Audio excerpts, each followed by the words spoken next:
ဟုတ်ကဲ့အားလုံးပဲမင်္ဂလာပါဗျဒီနေ့မှာတော့ကျွန်တော်ရှင်းလင်းလုပ်ပြီးတော့မှာကကျွန်တော်တို့ဒီဖုန်းနဲ့ဗီဒီယိုရိုက်တဲ့အခါမှာကျွန်တော်တို့ဖုန်းစကရင်ကိုပိတ်ပြီးတော့ကျွန်တော်တို့ဒီဗီဒီယိုရိုက်လို့ရတဲ့ software လေးတစ်ခုနဲ့ကျွန်တော်တို့မိတ်ဆက်ပေးမှာဖြစ်ပါတယ်ကျွန်တော်တို့ဒီ software လေးကတော့ကျွန်တော်တို့ဒီတကယ်ချင်းတွေကိုကျွန်တော်တို့ကျင်းထည့်ပြီးတော့ပေါ့နော်ကျွန်တော်တို့ဒီဗီဒီယိုခိုးရိုက်လို့ရတဲ့software လေးဖြစ်တယ်ပေါ့နော်အဲ့တော့ကျွန်တော်တို့ဒီ software လေးကိုကျွန်တော် download ဆွဲဖို့အတွက်ကျွန်တော်တို့အရင်ဆုံးကျွန်တော်တို့ Play Store လေးကိုတွားလိုက်မယ်ပြီးဆုံးလေးရောက်ပြီဆိုရင်တော့ကျွန်တော်တို့ဒီမှာထုံးစံတိုင်းကျွန်တော်တို့ server လေးမှာကျွန်တော်တို့ဒီဗီဒီယိုဒီ software လေးရဲ့နာမည်ကိုရိုက်ရှာမယ်ကျွန်တော်တို့ဒီမှာပုံကြီး BAR BAR ပါနောက်ပြီးတော့ကျွန်တော်တို့ဒီမှာ video recorder ပေါ့နော် recording recorder ကိုကျွန်တော်တို့ရိုက်ရှာလိုက်မယ် recorder ရိုက်ပြရပြီးဆိုရင်ကျွန်တော်တို့ဒီမှာပေါ်လာမှာပေါ့နော်ပေါ်လာတဲ့ဟာကျွန်တော်နည်းနည်းဆွဲရှာလိုက်မယ်ဒီအောက်မှာတွေ့ပါပြီ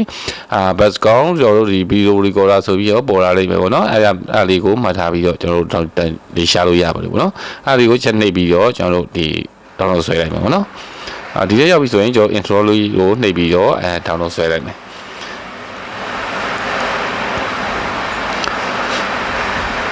ဒီ software လေးကတော့တော်တော်လေးကိုအသုံးဝင်ပါတယ်ဗျာနော်ကျွန်တော်တို့ဒီတခြား software တွေနဲ့မတူဘဲနဲ့ဒီဥစ္စာကနည်းနည်းလေးပိုပြီးရှင်းပြတဲ့အတွက်ဒါလေးနဲ့ကျွန်တော်မိတ်ဆက်ပေးရဖြစ်ပါတယ်အဲတော့ကျွန်တော်တို့ဒီမှာ PVC ဖြစ်တဲ့အတွက်ကျွန်တော်တို့ open နှိပ်ပြီးတော့ချက်ဝင်ပေးလိုက်မယ်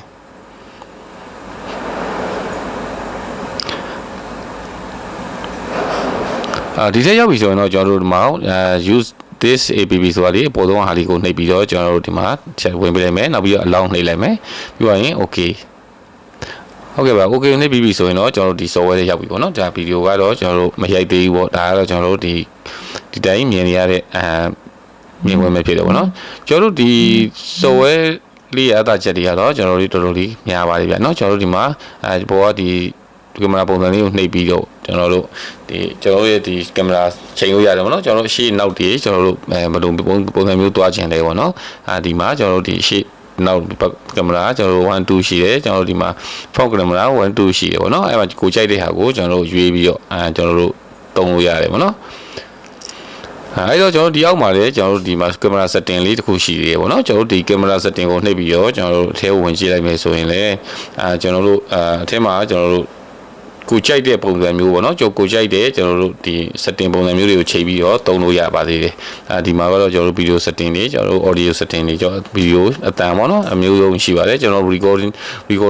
ပုံစံမျိုးတွေလည်းကျွန်တော်တို့ကြိုက်တဲ့ setting ကိုချိန်လို့ရတယ်ကျွန်တော် video ရေးသွေးဆိုရင်ကျွန်တော်တို့ဒီ 4K ရှိပါရတယ်ပေါ့နော်ဒါကိုကောင်းပါတယ်အဲ့တော့ကျွန်တော်တို့ဒီမှာဒီဗီဒီယိုစမ်းရိုက်ပြပဲပေါ့နော်ကျွန်တော်ဗီဒီယိုစမ်းရိုက်ဖို့အတွက်တော့ဒီအောက်ကဗီဒီယိုပုံစံလေးကိုနှိပ်ပြီးတော့ကျွန်တော်တို့စပြီးရိုက်မှာပေါ့နော်အဲ့မှာကျွန်တော်တို့ဒီပုံသုံးဟာကိုနှိပ်ပေးလိုက်မယ် using the app ပေါ့နော်ဒီရောက်ပြီဆိုရင်တော့ကျွန်တော်ဒါကတော့ကျွန်တော်တို့ဒီမှာကျွန်တော်တို့ဒီရိုက်တဲ့ဗီဒီယိုကိုပဲမှာတိမလဲဆိုတာကိုသူကရွေးခိုင်းတာပေါ့နော်ကျွန်တော်တို့ကတော့ဒီ movie ဆိုတဲ့ဗီဒီယိုရဲ့မှာဖြစ်တဲ့အတွက် movie ကိုရွေးလိုက်မယ်ဒီဝိုင်းဆိုရင်တော့ဒီထဲမှာတော့ကျွန်တော်တို့ဘာမှရွေးစရာမလိုတော့ဘူးကျွန်တော်တို့အောက်ကuse this folder ဆိုတဲ့ဟာလေးကိုနှိပ်ပြီးတော့ကျွန်တော်တို့ဗီဒီယိုရိုက်မယ်ပေါ့နော်အဲ့တော့ကျွန်တော်တို့ဒီမှာအလောင်းကိုထပ်နှိပ်ပေးလိုက်မယ်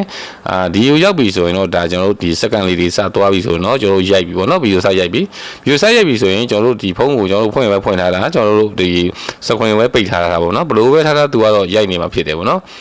အဲ့တခုတော့ကျွန်တော်တို့တော်လေးကိုအဆင်ပြေတယ်ပေါ့နော်အဲ့တော့ကျွန်တော်တို့ဒီတကယ်ချင်းတွေပါတွေကိုကျွန်တော်တို့